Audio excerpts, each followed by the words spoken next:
What is up, everybody? Shwazy here. In today's video, we're going to do a quick exterior-interior walk around of the all-new 2024 Hyundai Santa Fe XRT.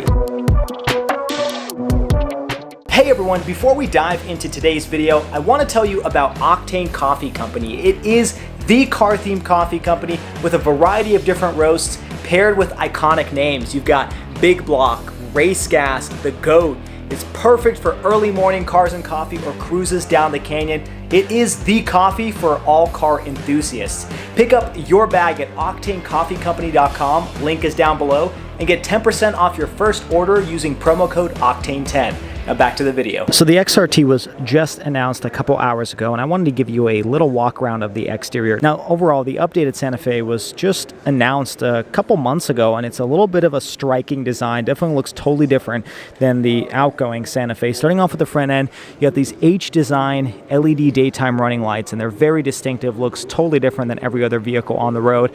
And then this one being the XRT, think of it kind of like the X Pro line in Kia's jargon. It's pretty much the off-road ready version, or a little bit more rugged version. So the front end is a little bit different, got some more plastic cladding, and just a lot of distinctive designs and shapes to the front end of this vehicle. It's very unique, nothing like it on the road, although a lot of people do say this does resemble like a Land Rover Defender or something like that, and I think Kia was going after that in terms of its design. Now starting off with the side, this vehicle is sitting on Continental all-terrain tires. These are 245/60 R18s. Then you have a bit more ground clearance with this XRT. We're talking 1.5 extra inches as compared to the standard Santa Fe. Climbing across the side, you'll see that you have that wraparound windshield with that darkened A-pillar, and then very similar Land Rover Defender-like door handles, and just ruggedness overall. Coming across the side, you'll see it has a very similar Land Rover Defender-like C-pillar. Now climbing around the rear end, this is where it gets a little bit weird in my opinion. I feel like these taillights are a little bit too low. I kind of would have preferred maybe vertical taillights instead of horizontal ones, but again, you have that H design in the back, the XRT badge. It's definitely unique. I don't know, it's going to take some getting used to, but let me know what you think down in the comments below. You have your reverse lights down there at the bottom, a little bit more of that gray bumper cladding. Perhaps in this color it does look a little bit better. I'm not sure if maybe the green was contrasting too much with the red tail lights, but it's still a little bit of an odd design. And then let's climb inside and show you what the interior looks like. Now jumping into the first row, you got nice soft touch materials all across the top.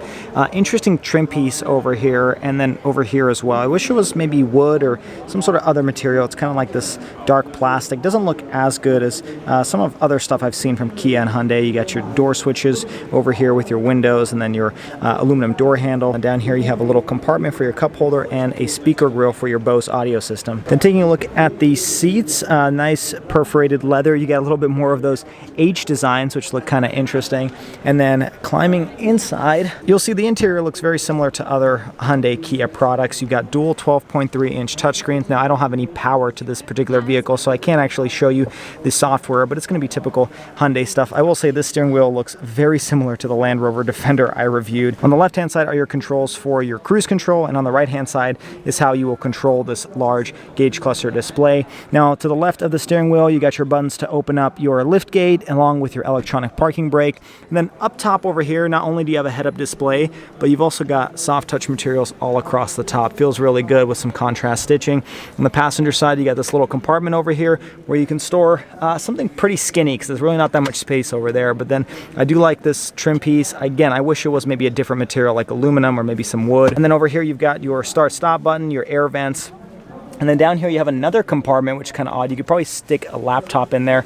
And then opening up this compartment, you've got obviously just your regular glove compartment. Over here you have your screens for your dual zone climate control, your physical buttons for some of your seek and track settings, which is nice. And then physical volume and tune knobs. Down here is how you go through your various different drive modes. You got a 4-wheel drive lock, which is nice, and your downhill cruise control along with a 360 camera. What's interesting here is you have dual wireless charging pads, which is something I don't see very often, if at all. You've also got a ton of different USB ports. And then before we climb further back, I do want to show off this weird gear selector. This is where it's located, right behind the steering wheel, but this is how you'll cycle through drive and reverse. And then moving further back, you got a little compartment here for your 2 cup holders, soft touch materials over here, and this is kind of a dual opening armrest. So you can open it from the back or you can open it from the front. It's got a little bit of space back there. Now moving upwards, you have your digital rear view camera mirror, and you've got a pretty decent panoramic sunroof, although there's only one sunroof for the driver and passenger side, and then you actually have a dual sunroof for the second and third row. So there is a bar here between the first and second row. I kind of wish they would have just had a large panoramic sunroof. Jumping into the second row, more soft touch materials. You've got a sun visor that's retractable,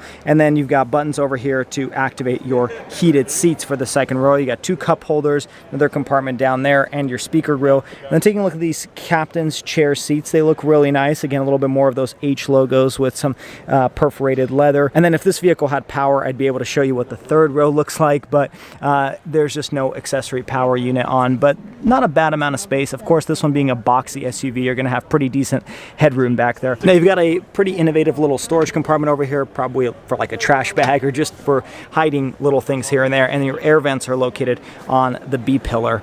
And then there's a look at what it looks like from up top. I do like this suede material on the roof. And then climbing into the third row of the green model, you'll see how much space is behind the third row. Not that much space, but given this is a boxy SUV, you'll be able to store some things higher up.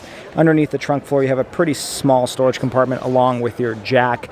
And then to lower the third row seats, you simply pull on this handle, and then you can lower it and you have a lot more cargo area. So it does help to have a boxy exterior. Now, this is a hard touch plastic material. You do have 2 cup holders over here, but you've got rear air vents and rear AC system, which is nice, along with a household power outlet back here to plug in some devices. So a pretty usable third row. Now, Hyundai hasn't exactly revealed what's under the hood here, but we imagine it's the same 2.5 liter turbo 4-cylinder that's on every other Santa Fe. Produces 277 horsepower. Now, all that power is sent through an 8-speed dual clutch automatic transmission, and in this XRT trim you of course get standard all-wheel drive. And there will also be a hybrid powertrain, but it will come later on in the year. So the first powertrain that will be available will be this 2.5 liter turbo 4-cylinder. Now, in terms of towing capacity, you're looking at a maximum of 4,500 pounds. Well, there you have it, folks. That was the 2024 Hyundai Santa Fe XRT. Let me know your thoughts on this vehicle down in the comments below.